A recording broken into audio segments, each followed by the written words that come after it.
Há países que cabem numa só palavra. E depois há o Irão, que parte qualquer palavra ao meio. Aqui há picos brancos do Alborz. Neve que brilha como metal. E há também deserto, pó amarelo até ao horizonte. Onde o sol não aquece, queima. Onde o vento não sopra, lixa a pedra. E isso nota-se na pele e na paisagem. Há cúpulas turquesa e mosaicos que não são só enfeite. São matemática da fé, escrita em cor. Há bazares onde os cheiros têm voz. A seda escorrega entre os dedos. O cobre soa como se o tempo estivesse a apertar. E as palavras regateiam-se como as especiarias. E há teirão, vidro, betão, antenas. Uma cidade que cresce à sombra das montanhas e não pede licença ao passado. O Irão não encaixa nos estereótipos porque é um cruzamento de caminhos. Por aqui passaram impérios. Aqui mudaram línguas, religiões e fronteiras. E a cultura ficou, camada sobre camada. Como tinta numa parede velha, tiras uma e por baixo aparece outra. É assim que a memória se constrói. Neste vídeo vamos passar por vários lugares onde não é preciso ler a história. Vê-se. Na pedra de Persépolis, no silêncio dos caravanserais. Na água que aprenderam a esconder debaixo da terra. Nos jardins onde o verde é uma vitória contra o calor. Em cidades que sabem ser antigas e modernas ao mesmo tempo. E fazê-lo sem explicações. O Irão é um país de impérios, desertos e cultura viva. E agora vamos entrar. Sem enfeites. Sem medo. Só com curiosidade. E de olhos bem abertos. Porque o grande conflito aqui não é Oriente contra Ocidente. É a ideia contra a realidade. O que tu achas que é o Irão? E o que o Irão te mostra quando olhas a sério? Se gostas deste tipo de viagens documentais, apoia o canal com uma subscrição. Vem aí mais histórias em que o mundo se abre de verdade.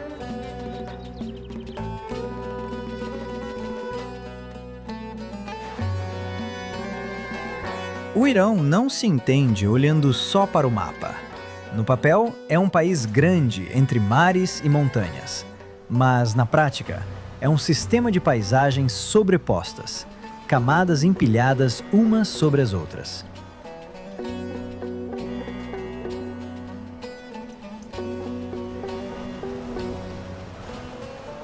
A norte, ergue-se a Cordilheira do Alborz. Picos altos e afiados, cobertos de neve grande parte do ano. Aqui fica o Damavand, um vulcão adormecido e o ponto mais alto do país. Estas montanhas travam o ar frio do Mar Cáspio.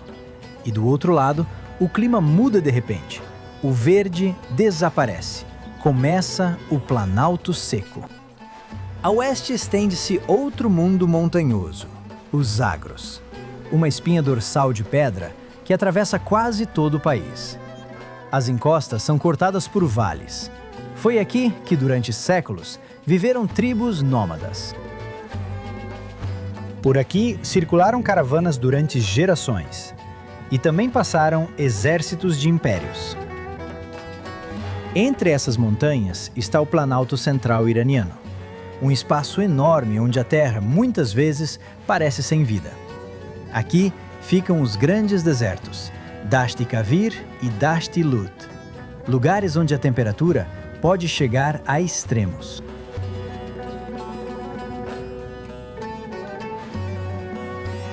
onde o vento molda ondas de areia com a mesma certeza com que a água desenha margens. A forma do terreno é o resultado de forças lentas, constantes. E mesmo assim, até aqui, a vida encontra maneira. No meio do seco surgem oásis, cidades que crescem à volta da água. Jardins onde romãs e tâmaras nascem em pleno deserto.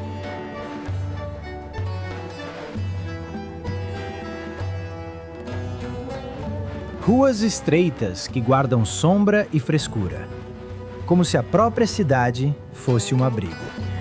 Nesse contraste está a primeira chave do Irão. É um país onde a natureza nunca foi fácil, e por isso as pessoas aprenderam a trabalhar com ela, não contra ela. A negociar com o clima, não a desafiá-lo.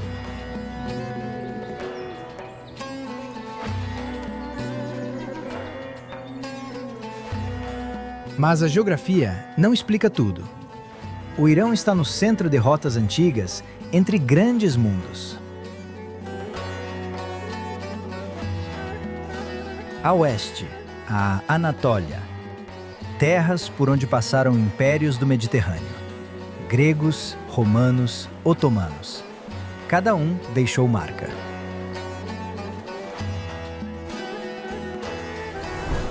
A leste, as rotas da Rota da Seda.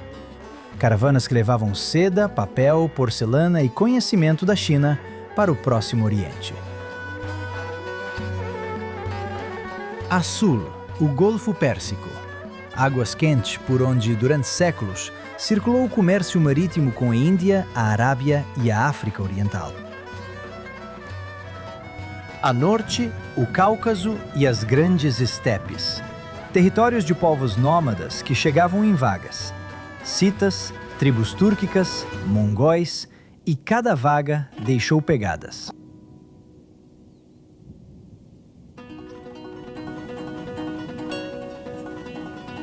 Por isso, o Irão nunca esteve isolado. Pelo contrário, foi um centro de movimento. Um lugar onde culturas se misturavam, chocavam, se substituíam. E mesmo assim, algo ficava.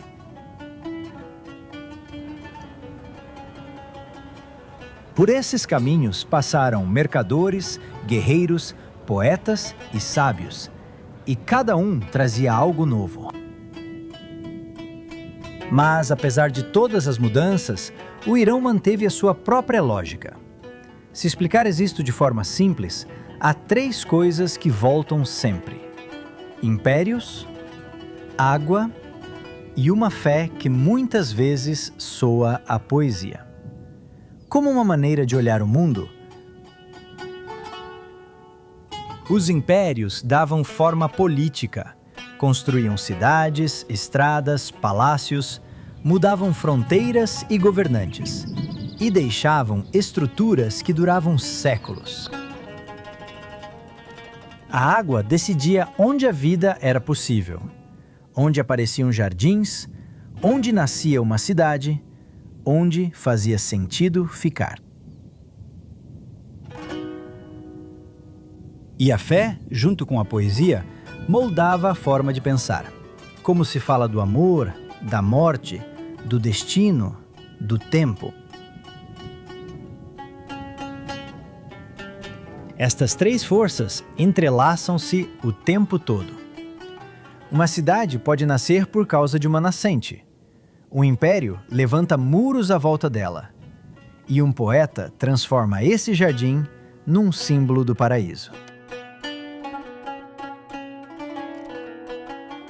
É assim que o Irão funciona. Não é só um país num mapa. É um sistema de camadas históricas. Montanhas que travam os ventos. Desertos que ensinam a poupar água.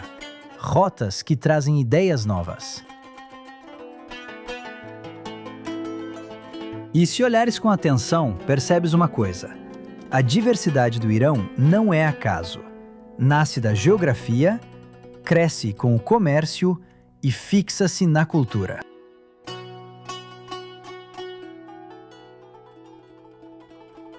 Por isso aqui podem conviver ruínas antigas, bazares barulhentos, mesquitas silenciosas e megacidades modernas.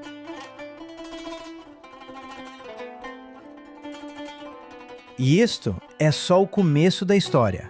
O resto vem a seguir. Não dá para entender o Irão sem ver a capital, porque é aqui que épocas diferentes colidem. Teherão não nasceu como capital imperial. No início, era um pequeno povoado ao pé das montanhas. Havia jardins, casas de barro, caminhos estreitos e um ritmo calmo.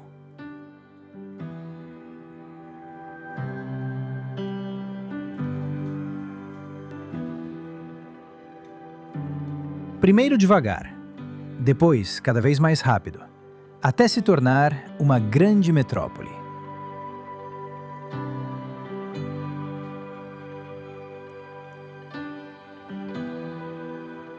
Hoje vivem aqui milhões de pessoas. A cidade estende-se por dezenas de quilômetros. As ruas estão cheias de carros. O metro corre debaixo da terra. E por cima da cidade vê-se sempre o perfil das montanhas Alborz, como um fundo permanente. Teherão é uma megacidade entre passado e futuro. Um lugar onde várias épocas convivem ao mesmo tempo. A manhã começa cedo. As lojas levantam as persianas metálicas, as padarias enchem o ar com cheiro a pão quente e as pessoas correm para o trabalho.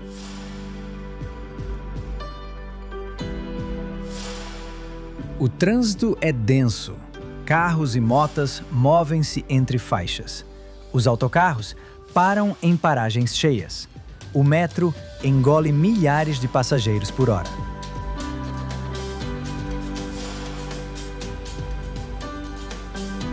Nos passeios aparecem vendedores. Chaleiras, fruta, pão acabado de fazer. A cidade mexe-se depressa. Mas até nesse movimento se sente um ritmo antigo. Há universidades, escritórios e empresas de tecnologia. Há galerias de arte, teatros, cinema, cafés cheios de estudantes. Discutem cinema, literatura e política, como em qualquer grande cidade do mundo.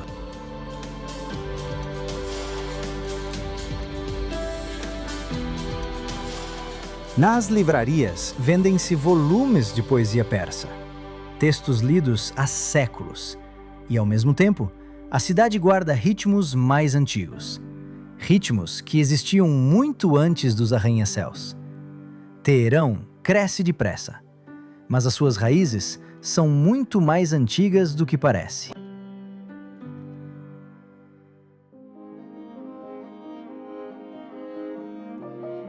No oeste de Teherão há um arco que quase todos os iranianos conhecem. A Torre Azadi. Foi construída em 1971, numa época em que o país queria mostrar-se moderno.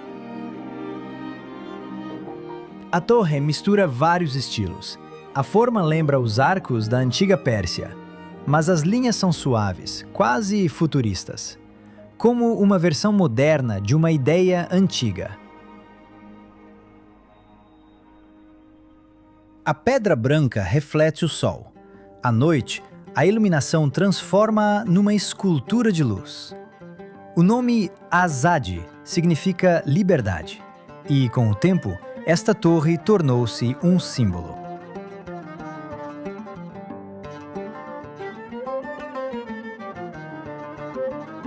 Aqui celebram-se datas nacionais. Aqui juntam-se multidões em momentos importantes. As famílias vêm passear. Os turistas tiram fotos. Às vezes há grandes festejos. Às vezes é só um passeio tranquilo ao fim da tarde. A torre fica numa praça enorme, como se fosse um portal de entrada da cidade. E lembra uma coisa importante: o Irão moderno procura sempre um equilíbrio entre tradição e modernidade.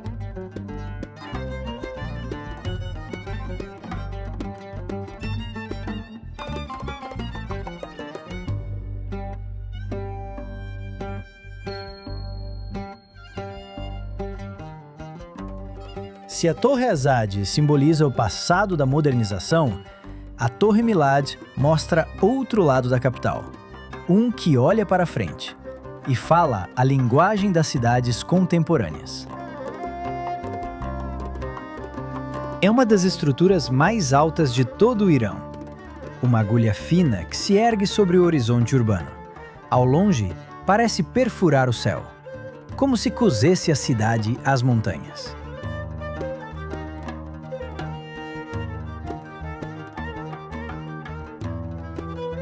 De cima aparece uma Teherão enorme. Bairros que parecem não acabar nunca. Avenidas largas que se abrem em várias direções, como artérias de uma cidade gigante.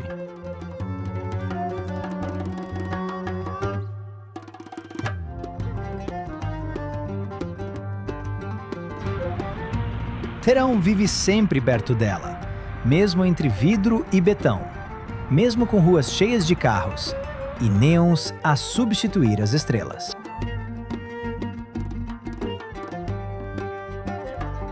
A Torre Milad mostra isso lá de cima. Observa a cidade inteira. E lembra que Teherão não é só história. É também um país a tentar avançar, a procurar o seu lugar no mundo moderno, sem perder a sombra das montanhas. Montanhas que observam a cidade há milhares de anos.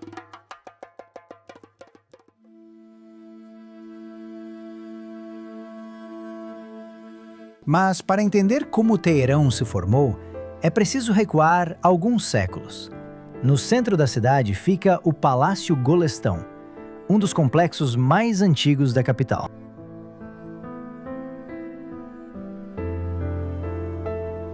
Foi residência dos chás da dinastia Qajar e durante muito tempo foi o centro do poder.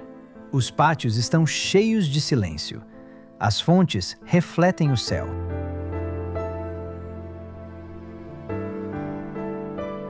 As paredes são cobertas de azulejos coloridos, com padrões complexos. Lá dentro, há salões de espelhos. Milhares de pequenos fragmentos refletem a luz. Quando um raio de sol entra pela janela, as paredes começam a brilhar.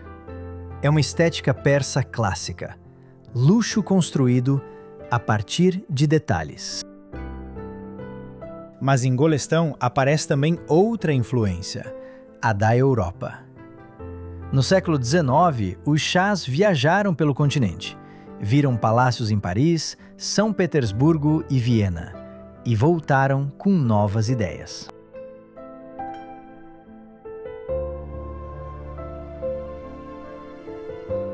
Por isso aqui surgem elementos europeus, varandas, espelhos ao estilo ocidental, pinturas de inspiração europeia. O palácio tornou-se símbolo de uma época, quando o Irão começou a olhar para lá das suas fronteiras. Aqui recebiam embaixadores estrangeiros. Aqui assinavam-se alianças políticas. Aqui, os governantes exibiam o seu poder. Hoje, o complexo lembra uma coisa essencial. A história do Irão é um diálogo constante entre tradição própria e contactos com o mundo exterior.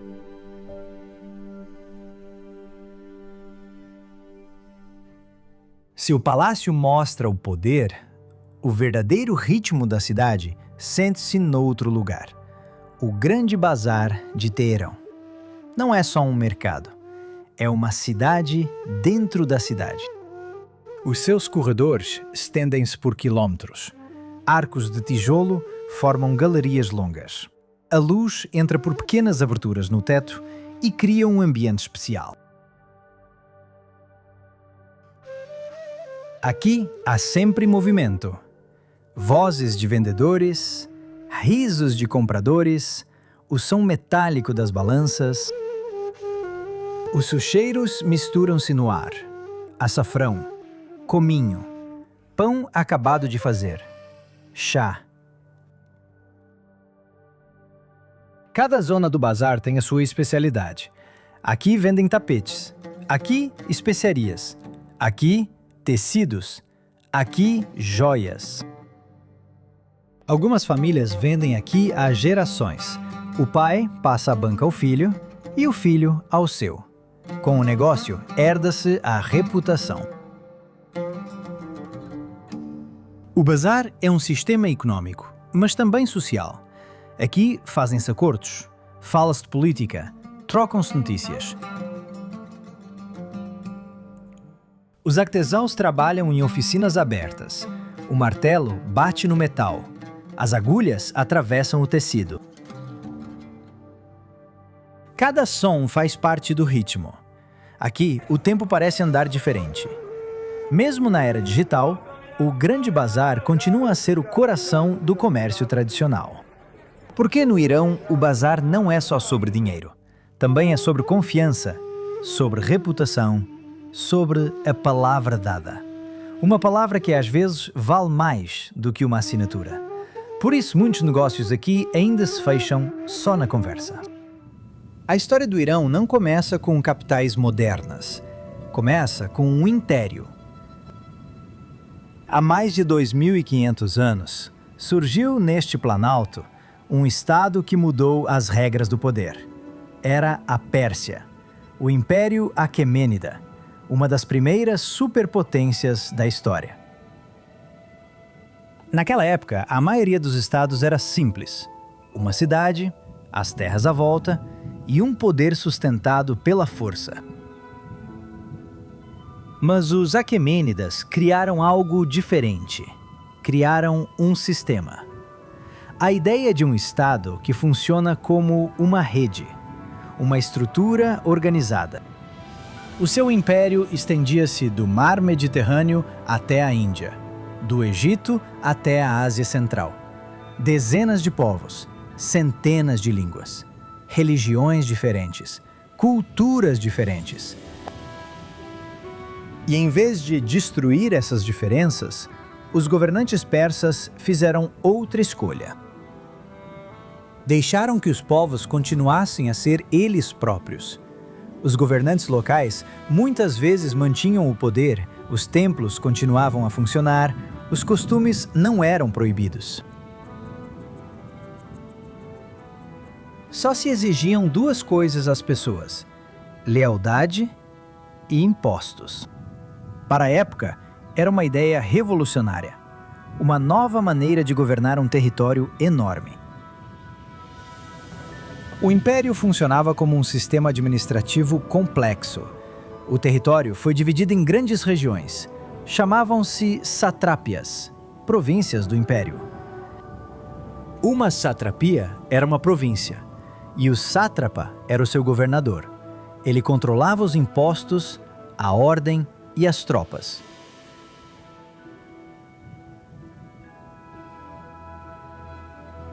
Mas o seu poder era vigiado. O rei enviava inspetores. Chamavam-lhes os olhos e os ouvidos do rei. Viajavam por todo o império, observavam os funcionários, verificavam como governavam.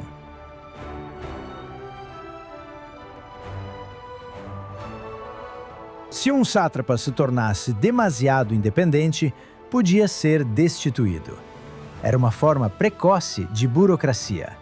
Um sistema político surpreendentemente moderno.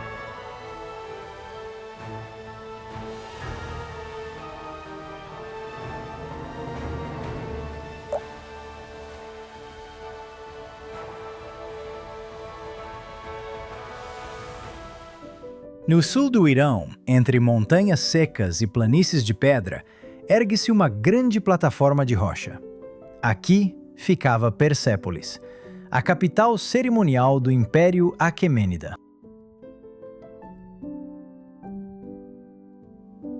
Não era uma cidade no sentido habitual. Aqui quase ninguém vivia permanentemente. Persépolis era um palco, um lugar para mostrar o poder do império.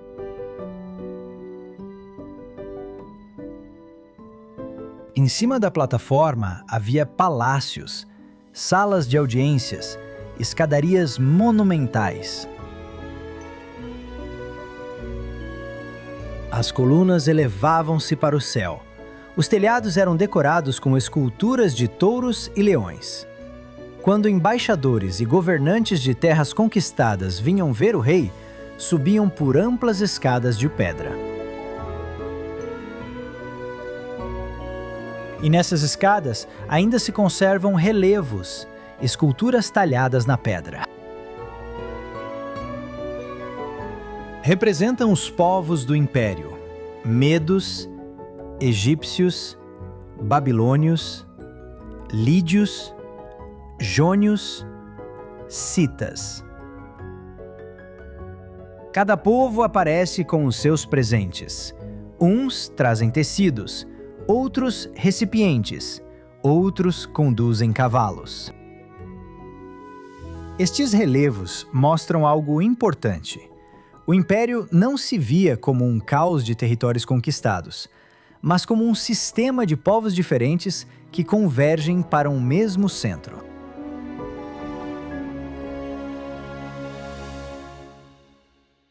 A pedra transformou essa ideia em símbolo. Hoje, quando alguém caminha por Persépolis, vê apenas ruínas, colunas sem teto, escadas sem palácios.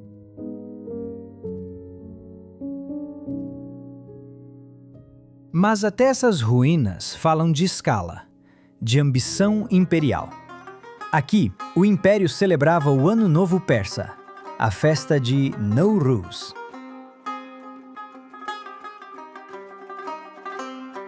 Nesse dia, representantes dos povos do império traziam presentes ao rei. Era um ritual de unidade. Aqui, chegavam delegações de todo o mundo conhecido. Aqui, o poder virava teatro.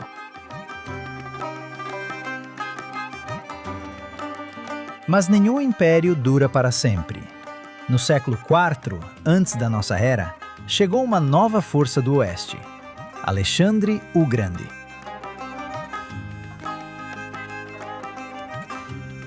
O seu exército derrotou os persas em várias grandes batalhas e finalmente chegou a Persépolis. A cidade já não se conseguia defender. Os palácios foram saqueados e depois começou um incêndio.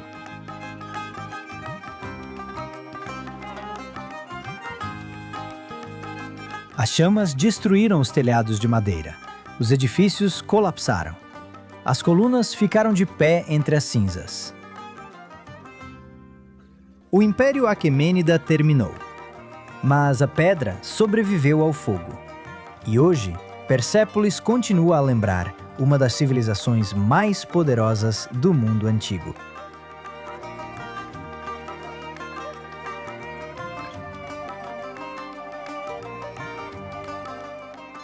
A poucos quilômetros de Persépolis, há outro lugar, muito diferente.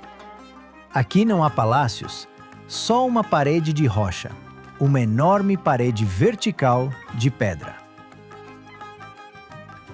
Nessa rocha estão talhadas as tumbas dos reis persas. O lugar chama-se Naqsh-e-Rostam. Se olhares de longe, vês formas estranhas.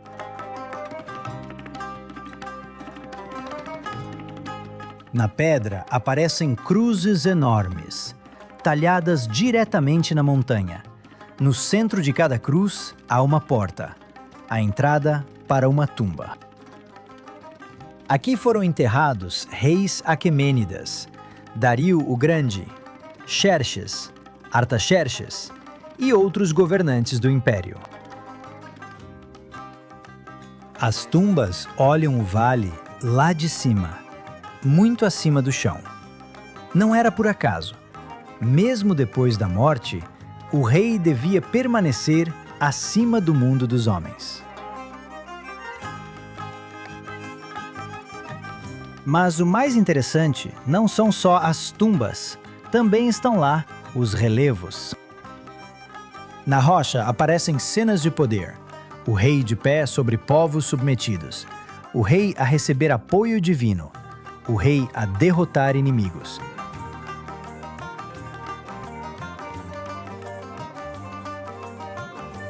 Era propaganda talhada na pedra. Numa época sem jornais nem televisão, o poder falava através de monumentos.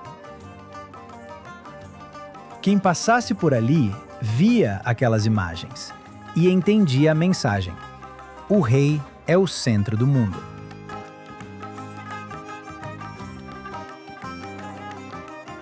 Ainda hoje, estes relevos impressionam. Sobreviveram a guerras, impérios, séculos. Estão quase iguais ao dia em que foram talhados.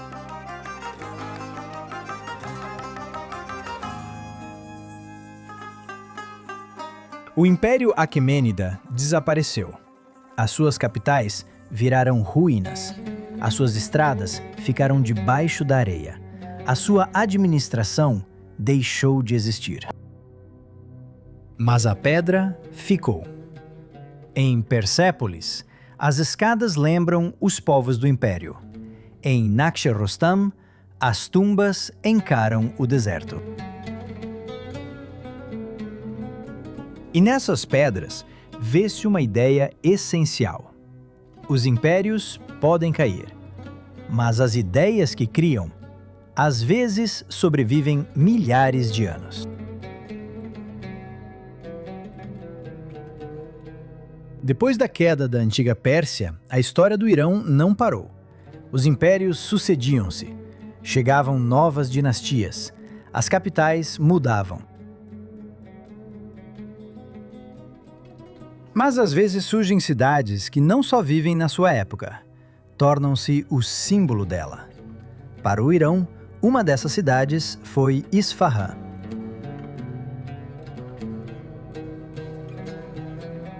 Em tempos, foi apenas mais uma cidade nas rotas comerciais do Planalto Central. As caravanas paravam aqui para descansar. Os jardins cresciam junto ao rio Zayandi. Era um lugar de passagem. Mas no século XVI, os governantes da dinastia Safávida decidiram outra coisa. Queriam fazer de Isfahan o coração do império. O Shah Abbas, o Grande, mudou a capital para aqui e começou a construir uma cidade feita para impressionar.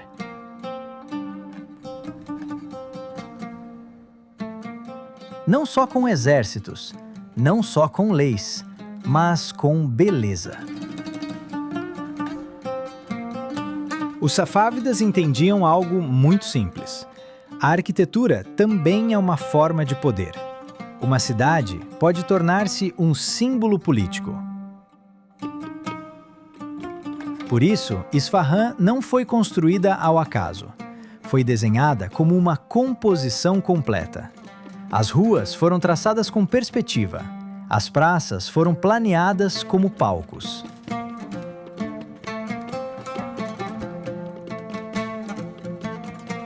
Mesquitas, palácios e bazares foram integrados numa só estrutura. Até a água do rio passou a fazer parte do desenho urbano. Quando os viajantes viam Isfahan pela primeira vez, muitos repetiam a mesma frase: Isfahan é metade do mundo.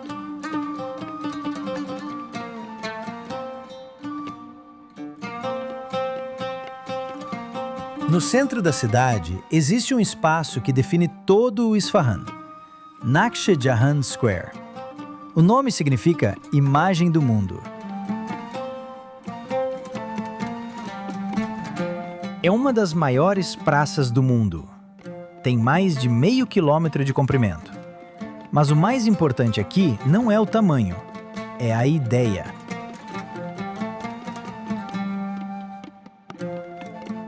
A praça foi criada como um palco do império. De um lado, uma mesquita monumental. Do outro, o palácio do governante. À volta, o bazar. Religião, poder, economia. As três bases do Estado. Na época safávida, este lugar estava sempre cheio de vida. Caravanas chegavam da Índia, do Cáucaso e da Ásia Central. Mercadores abriam lojas sob longas arcadas.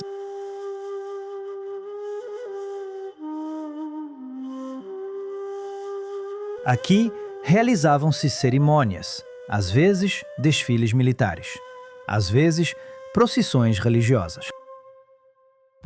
E às vezes até jogos. Jogava-se polo aqui. Cavaleiros atravessavam a praça a toda velocidade, enquanto o Shah observava tudo da varanda do palácio. Hoje, Naqsh Jahan continua a ser o coração da cidade. À noite as pessoas vêm passear, crianças correm pela relva,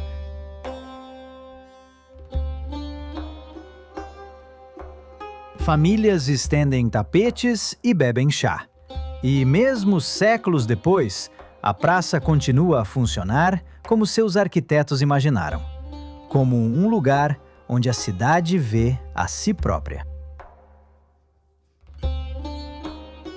No lado sul da praça fica uma das mesquitas mais famosas do mundo islâmico, Imam Mosque. Antigamente era chamada Mesquita do Shah, o principal centro espiritual da época safávida e um símbolo do poder da capital. Quando te aproximas da entrada, a primeira coisa que vês é o portal, um arco gigantesco que se ergue sobre a pessoa quase como um céu de pedra. Está completamente coberto de mosaicos. Milhares de pequenas peças de azulejo formam um padrão complexo: azul, turquesa, amarelo, branco. As cores brilham ao sol. A luz desliza sobre a cerâmica e o ornamento parece mover-se com ela. A cúpula da mesquita ergue-se alto sobre o pátio.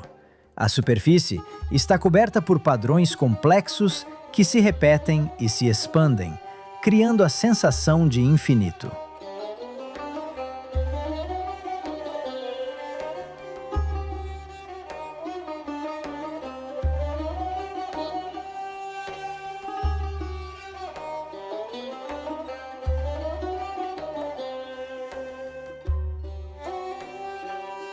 No lado oposto da praça fica outra mesquita, Sheikh Lotfollah Mosque. Ela é menor. Depois da grandiosidade da mesquita principal, a sua silhueta parece quase discreta.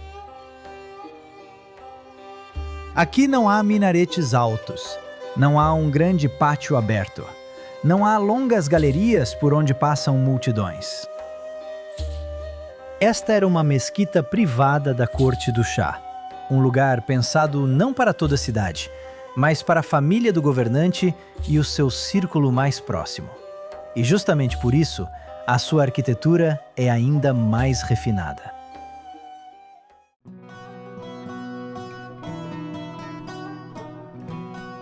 Em frente às mesquitas ergue-se outro edifício, Ali Kapur Palace. Este era o palácio de onde o Shah observava a vida da cidade.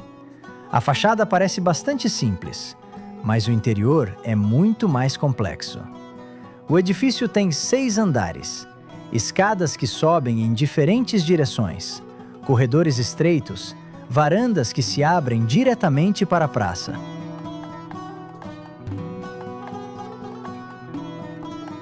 O elemento mais famoso é a grande varanda de madeira. Dali, o governante podia ver tudo o que acontecia abaixo. Desfiles, jogos de polo, cerimônias, a vida inteira do império. Mas dentro do palácio existe uma sala ainda mais surpreendente, a chamada Sala de Música. As paredes estão cheias de nichos profundos talhados em forma de jarras e vasos. Não é apenas decoração, é acústica. Essas cavidades distribuem o som por toda a sala. A música torna-se mais clara. Mesmo instrumentos suaves podem ser ouvidos com precisão. Aqui aconteciam concertos privados, música para o Shah e os seus convidados. Arquitetura, música e política misturavam-se no mesmo momento. Enquanto lá embaixo, na praça, a cidade continuava o seu ritmo. É impossível imaginar Isfahan sem água. Num país onde grande parte do território é seco, um rio significa muito mais do que um elemento natural. Significa vida, movimento, a possibilidade de uma cidade existir. Por Isfahan passa o rio Zayand.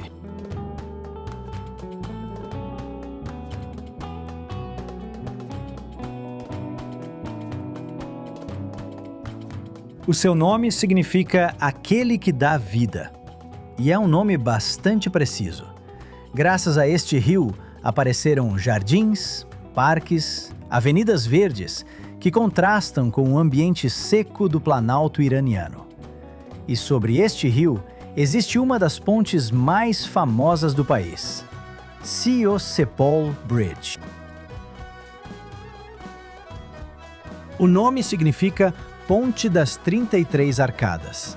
E quando a vês pela primeira vez, percebes imediatamente porquê.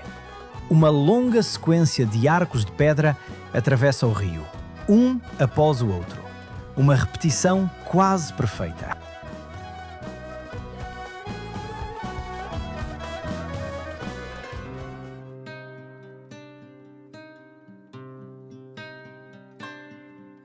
Yazd não grita, ela sussurra através do pó. Depois dos mosaicos de Isfahan, este lugar parece quase vazio, como se alguém tivesse retirado o cenário e deixado apenas o essencial: deserto, sol, vento e uma cidade que insiste em continuar viva.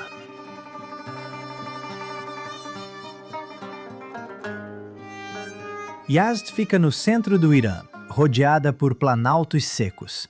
Aqui a chuva é um acontecimento, não uma estação. O verão não é quente, é duro. E justamente por isso, Yazd é importante. Porque mostra como as pessoas podem viver onde a natureza parece ter dito não.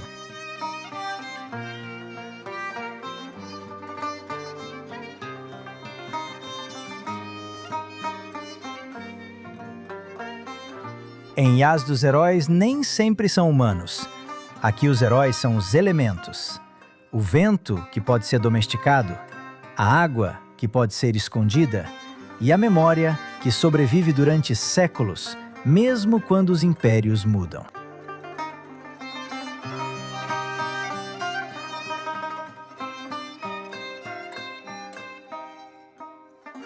A cidade é feita de barro e luz. Ruas estreitas, muros altos, sombras que protegem do sol. Pátios com pequenos jardins, portas que nunca se abrem totalmente, porque cada sopro de ar fresco tem valor. Yazd é engenharia de sobrevivência transformada em arquitetura. As casas parecem apoiar-se umas nas outras, compartilham sombra. As ruas tornam-se mais estreitas e de repente fazem uma curva. O sol perde o impacto direto. Não é um labirinto aleatório, é uma estratégia contra o calor.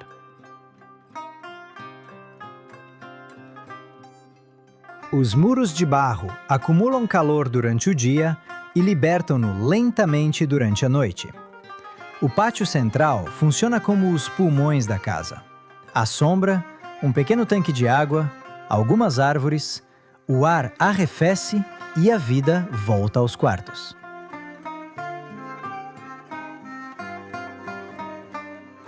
Numa cidade assim, até o tempo funciona de forma diferente. As tarefas são feitas cedo pela manhã ou ao final da tarde, quando o vento sopra. Ao meio-dia, as ruas parecem parar. Não por preguiça, por física. Os badgers também são diferentes.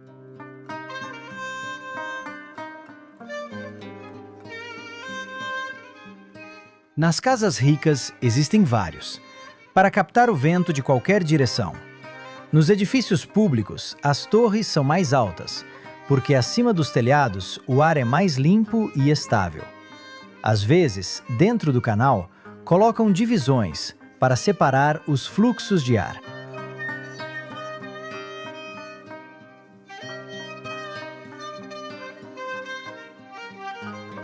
Tudo isso é experiência de gerações, não escrita em livros. mas gravada em tijolos. O Qanat também exige disciplina.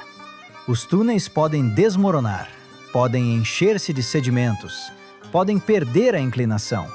Era preciso limpá-los, repará-los, distribuir a água de acordo com um horário.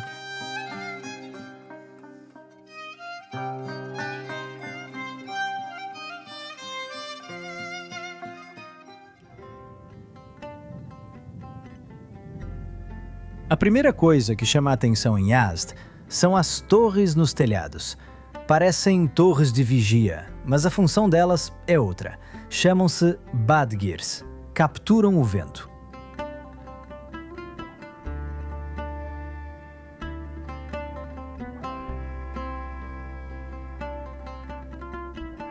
No deserto o ar pode ser quente, mas está sempre em movimento.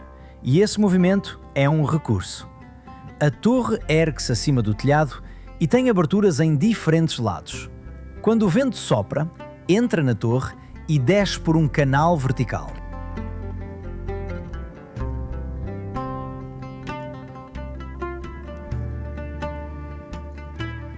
O ar fresco empurra o ar quente. Começa uma circulação natural. Às vezes, o sistema trabalha junto com a água. O ar passa sobre uma superfície úmida e a temperatura baixa ainda mais.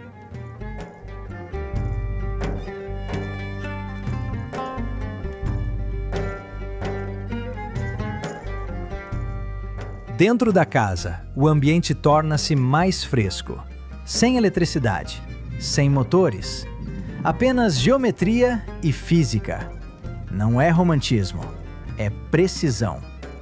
Se o ângulo ou a altura forem calculados de forma errada, o vento deixa de ajudar. Mas quando tudo está bem projetado, ele torna-se um aliado.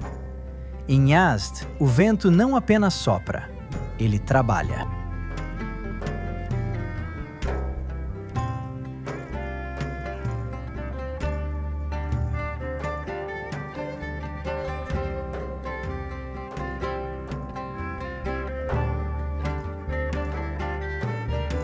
Mas o vento não serve de muito se não houver água. E no deserto, a água é o recurso mais valioso. O Qanat é uma espécie de rio subterrâneo criado pelas pessoas. Não é um cano, nem um poço comum. É uma rede de túneis que transporta a água das montanhas até a cidade, usando apenas a inclinação natural do terreno. Nas montanhas, existem camadas de água subterrânea. Os engenheiros localizavam essas camadas e começavam a escavar. O túnel podia estender-se por quilômetros. Quase horizontal, com uma inclinação mínima. A água flui lentamente, sem destruir as paredes, sem ficar parada. Ao longo do túnel existem poços verticais. Servem para ventilação, para retirar a terra escavada e para manutenção.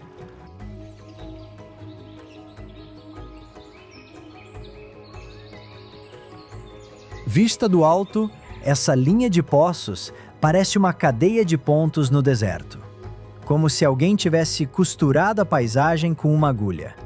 O Qanat resolve vários problemas ao mesmo tempo. A água viaja debaixo da terra. Assim, não evapora com o sol, mantém-se relativamente fresca. E o mais importante, chega de forma constante. Foi assim que nasceram as cidades-oásis. Não porque fosse fácil viver aqui, mas porque alguém encontrou uma forma de tornar isso possível. Quando a água chega à superfície, a vida aparece.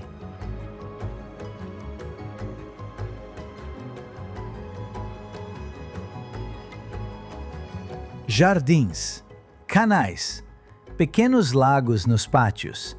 Em Yazd, a água não é decoração, é a razão da existência.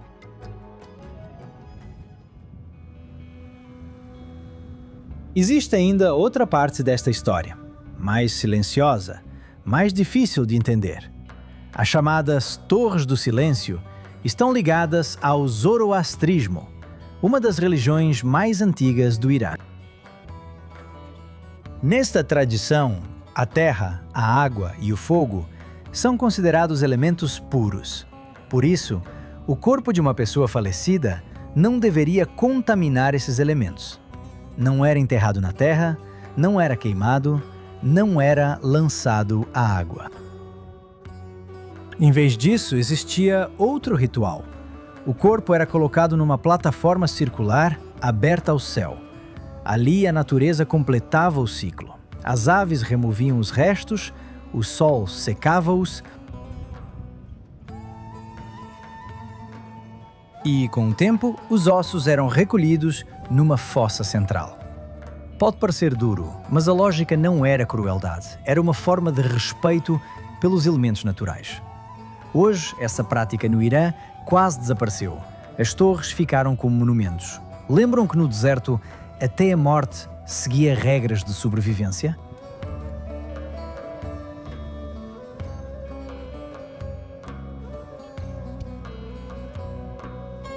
Yazd reúne dois mundos, o técnico e o espiritual. Os Badgers capturam o vento, os Qanats trazem a água, os templos guardam o fogo e as torres conservam a memória de crenças antigas. Tudo fala da mesma coisa. As pessoas aqui não lutavam contra o deserto. Aprendiam a negociar com ele, a ler o vento, a ouvir a terra, a proteger cada gota de água. Em Yazd sobrevive quem não desperdiça recursos, quem transforma os elementos em aliados. Quando o sol se põe, o barro torna-se dourado. A cidade acalma. Depois das cidades onde a pedra foi moldada por mãos humanas, o Irã revela outra escala. Há lugares onde a arquitetura desaparece, onde não existem cúpulas, arcos ou bazares, onde até as estradas parecem temporárias. Ali começa o deserto.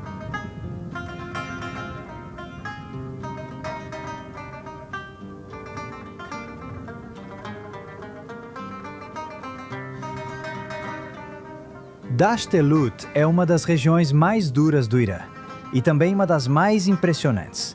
É um espaço onde quase não existe vida, onde a água é rara, onde a temperatura pode atingir extremos.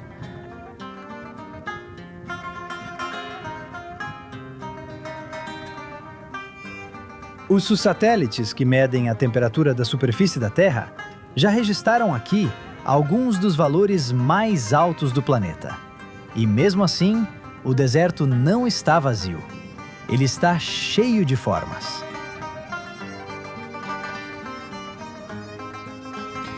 Marcas do vento, marcas do tempo, marcas da geologia que trabalha mais devagar do que qualquer civilização humana.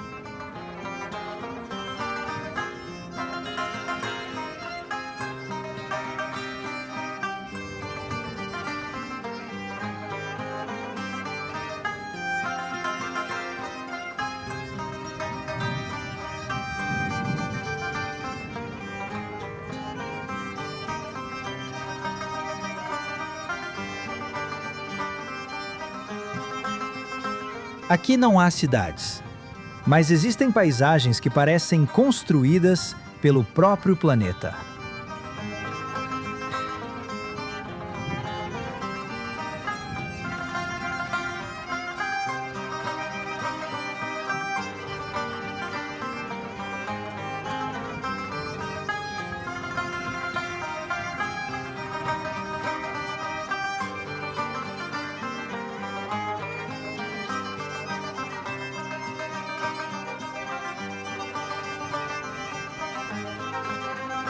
No coração do deserto, existe uma das paisagens mais estranhas do Irã, os Kaluts. É um enorme campo de formações rochosas que lembram as ruínas de uma cidade antiga. De longe, parecem muralhas, torres, ruas. mas nenhum ser humano as construiu. Foram criadas pelo vento e pela água. Há milhares de anos, rios corriam por esta região, trazendo sedimentos das montanhas. Depois, a água desapareceu. Ficaram camadas de argila, areia e rocha. Então, outra força começou a trabalhar. O vento.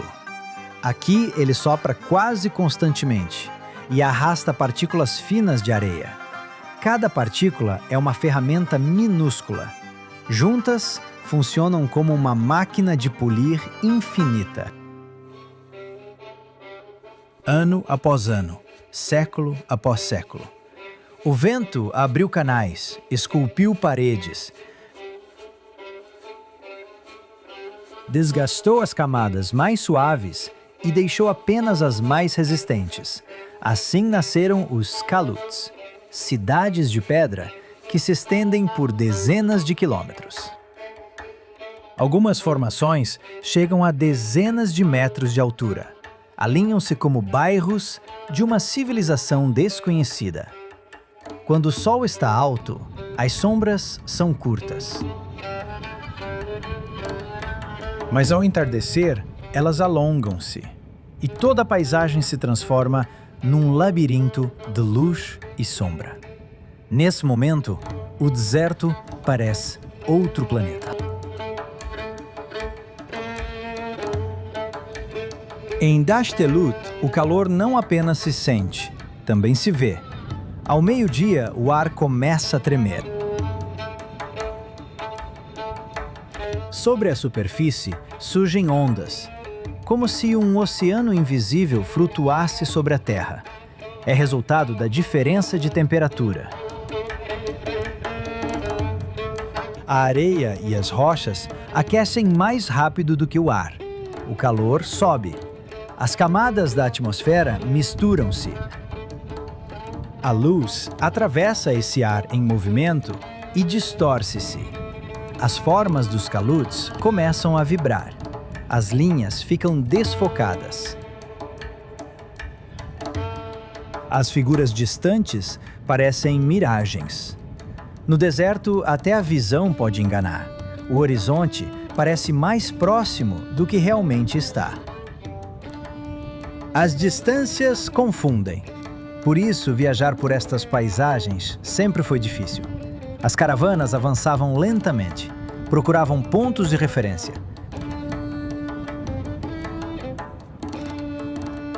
Caminhavam sobretudo ao amanhecer ou ao entardecer, porque durante o dia o deserto quase não permite movimento.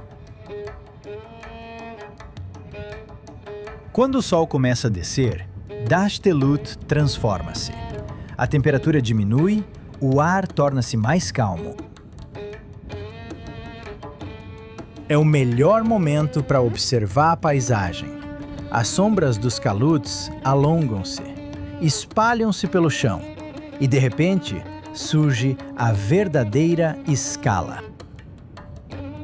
Aquilo que durante o dia parecia apenas relevo irregular, transforma-se num mundo de pedra, torres, degraus, passagens estreitas.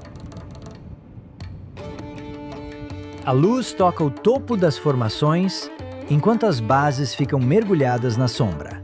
O contraste torna-se intenso. Fotógrafos e viajantes esperam por este momento, porque o deserto parece despertar. As cores tornam-se mais profundas. A textura da rocha torna-se visível, e é possível ver como o vento, a areia e o tempo criaram estas formas. Nesse momento, é fácil perceber que Dashtelut não é apenas um deserto.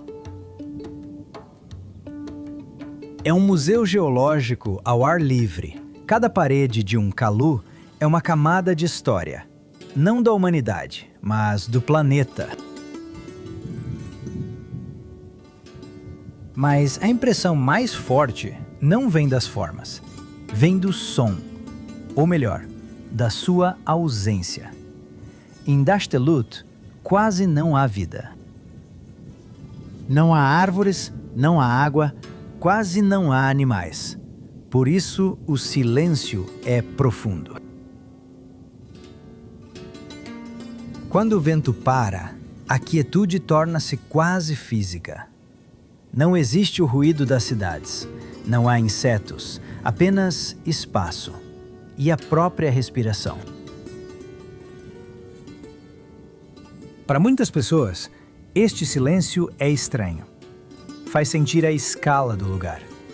Aqui, é fácil perceber quão pequena é a vida humana comparada com o tempo geológico. E quão curtas são as nossas histórias comparadas com a história da Terra. Por isso, Dasht Elut é importante para entender o Irã, porque este país não é apenas cultura e cidades, não apenas palácios e mesquitas, também é espaço. Paisagens que moldaram a vida das pessoas. Os desertos obrigaram a procurar água. As montanhas criaram fronteiras naturais. Os oásis tornaram-se centros de comércio. Mesmo hoje, essas forças naturais continuam a fazer parte da história do país. Dasht Elut lembra algo simples. A natureza do Irã pode ser tão impressionante quanto a sua arquitetura.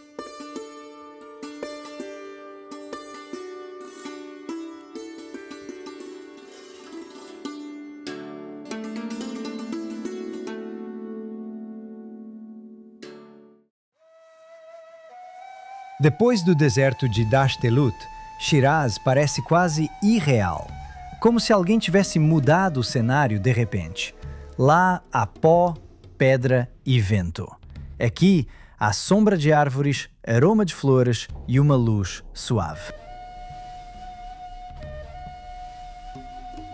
Shiraz é muitas vezes chamada de Cidade da Poesia. E não é apenas uma expressão bonita. Em muitas culturas, a poesia vive nos livros, nas bibliotecas, nas aulas de literatura. Em Shiraz é diferente. A poesia aparece nas conversas, nos brindes à mesa, em versos que as pessoas citam quase automaticamente. Aqui a poesia não é algo de museu, é parte da vida cotidiana. Talvez por isso a cidade pareça mais tranquila do que outras. As pessoas não correm como nas grandes metrópoles.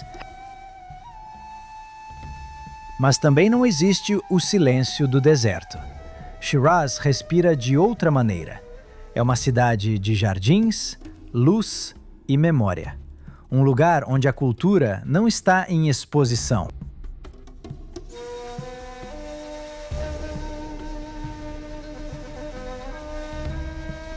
Ela simplesmente existe.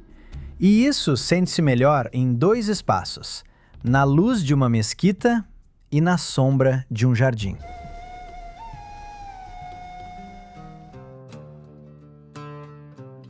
De manhã cedo, em Shiraz, existe um momento especial.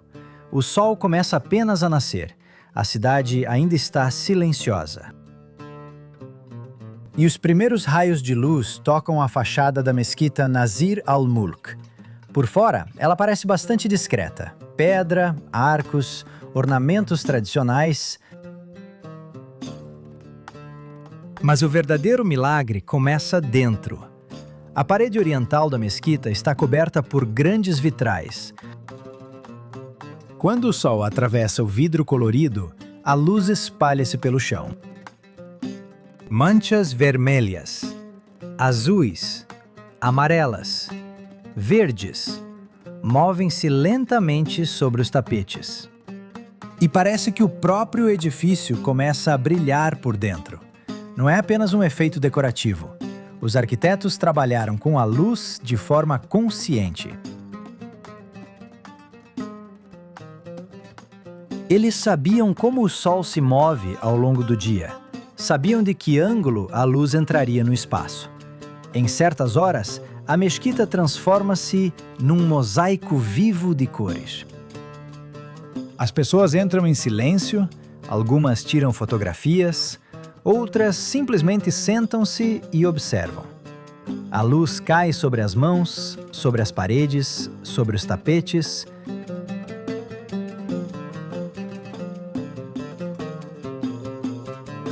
E nesse momento, torna-se fácil entender por que a cultura persa fala tantas vezes da luz. Na poesia, a luz simboliza conhecimento, amor, presença divina. Aqui esse símbolo torna-se físico. A luz não precisa de ser descrita em palavras, ela pode ser vista. A mesquita Nazir al-Mulk mostra uma característica importante da cultura persa. A beleza aqui nem sempre é ruidosa. Às vezes, ela trabalha em silêncio, através dos detalhes, através da luz, através de um momento específico.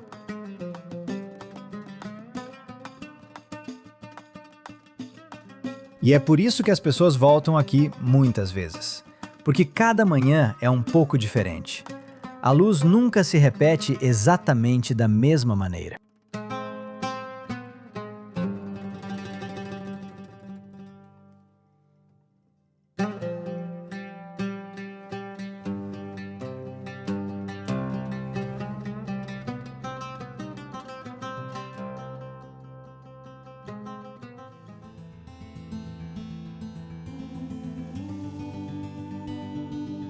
O Irã é difícil de encaixar numa única história, porque esse país nunca viveu dentro de uma única narrativa.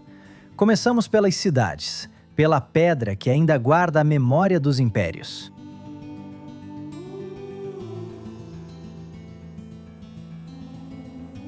Persépolis mostrou como a antiga Pérsia construía o poder através de símbolos. Escadarias monumentais, relevos esculpidos, plataformas gigantes. Tudo era uma linguagem de poder. E mesmo quando o império desapareceu, a pedra continuou a falar.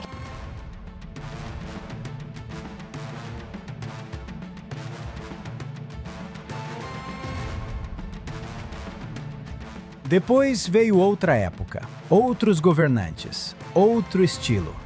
Isfahan mostrou como um Estado pode usar a beleza como forma de política.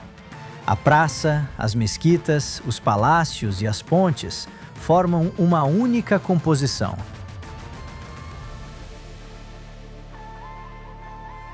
Aqui a arquitetura tornou-se uma linguagem de ordem e harmonia. Mas o Irã não é apenas a história dos impérios.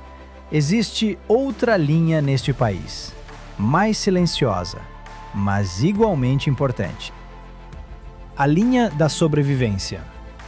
Em Yazd, vimos uma cidade que aprendeu a viver no deserto. As torres Badger capturam o vento. Os qanats levam água debaixo da terra. É uma engenharia criada não para impressionar, mas para viver. Aqui, cada gota de água tem valor.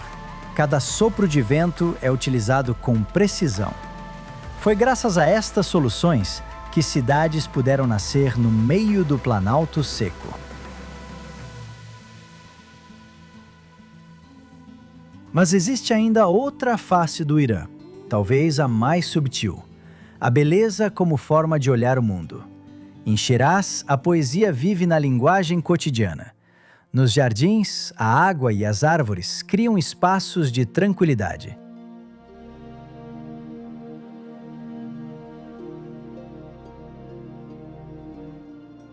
Onde o deserto parece duro, as pessoas criam oásis. Onde a pedra parece fria, a arquitetura enche-se de luz. E é precisamente essa capacidade de unir opostos que torna o Irã especial.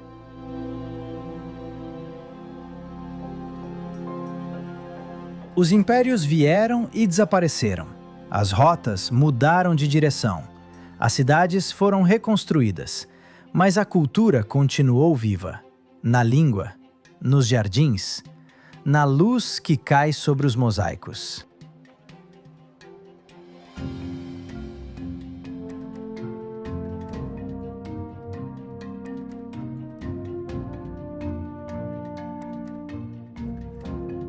Talvez por isso, o Irã não possa ser explicado com uma única imagem. É um país de camadas, onde desertos convivem com jardins verdes, onde ruínas antigas existem ao lado de cidades modernas, onde poesia e engenharia podem ser igualmente importantes. Se olharmos com atenção, percebemos algo essencial. O Irã não é uma única história. São muitas histórias entrelaçadas. E cada uma revela um lado diferente do país. Talvez por isso, esta viagem não tenha uma resposta final. Porque cada pessoa que vê o Irã descobre algo próprio. Agora queremos ouvir-te. Que lugar do Irã mais te surpreendeu? Escreve nos comentários. E se gostas deste tipo de viagens documentais, apoia o canal com uma subscrição. Ainda há muitas histórias por contar. Histórias de lugares que só se revelam quando olhamos com atenção.